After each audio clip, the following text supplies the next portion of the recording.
ఈ జలపాతం కేవలం ప్రకృతి సౌందర్యమే కాదు, దీని వెనుక గొప్ప దైవిక చరిత్ర దాగి ఉంది. కలియుగ ప్రత్యక్ష దైవం శ్రీ వెంకటేశ్వర స్వామి పద్మావతి అమ్మవారి వివాహానికి ముక్కోటి దేవతలను ఆహ్వానించినప్పుడు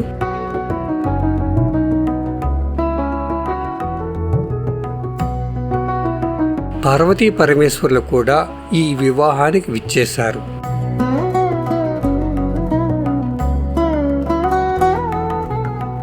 అప్పుడు వారికి విడితిగా ఈ కాకముఖ పర్వతాన్ని ఇచ్చారు.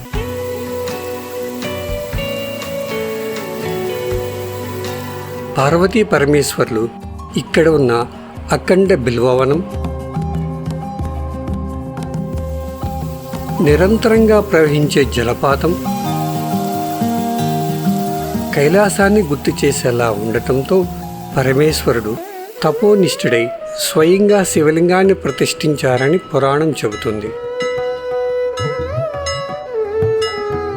వివాహం తర్వాత అగస్త్య మహాముని ఇక్కడికి విచ్చేసి జలపాతంలో స్నానం చేసి స్వామివారిని దర్శించుకున్నారు. స్వామివారు ఒక్కరే ఉండకూడదని భావించి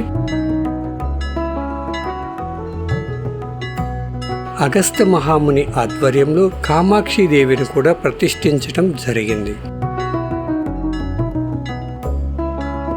ఈ కైలాస పురాణం శ్రీకృష్ణదేవరాయలు ఆస్థానంలోని అష్టదిగ్గజ కవి బూర్జిట మహాకవి రచనలో కూడా ఉంది. అందుకే ఈ కైలాస కోన ప్రకృతి అందం మాత్రమే కాదు, దైవిక శక్తి నిండిన పవిత్ర క్షేత్రం. ఇక్కడ జలధారలో స్నానం చేసి శివ దర్శనం చేస్తే ఆధ్యాత్మిక శాంతి లభిస్తుంది. స్వామి కైలాసనాథుడు అమ్మవారి పేరు కామాక్షమ్మ.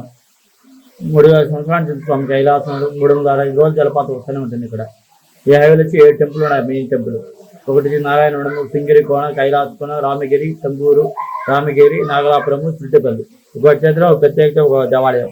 ఈ దేవాలయం వచ్చి మహాశివరాత్రి గ్రామీణ గుడికి అంటే గోపురం లేని శివాలయం కాబట్టి అమావాస్య ముందు వచ్చేది మహాశివరాత్రి అంటారు.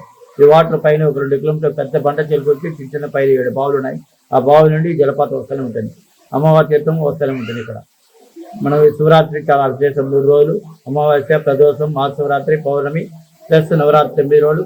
తెలుగు తమిళ కార్తీక మాసం చాలా విశేషం టెంపుల్. మనం ఏదనుకున్నా బాగా సక్సెస్ అవుతుంది టెంపుల్. ఈ వీడియో మీకు నచ్చినట్లయితే మీ మిత్రులకు షేర్ చేయండి. అలాగే మా ఛానల్ను సబ్స్క్రైబ్ చేయడం మర్చిపోవద్దు. Thank you.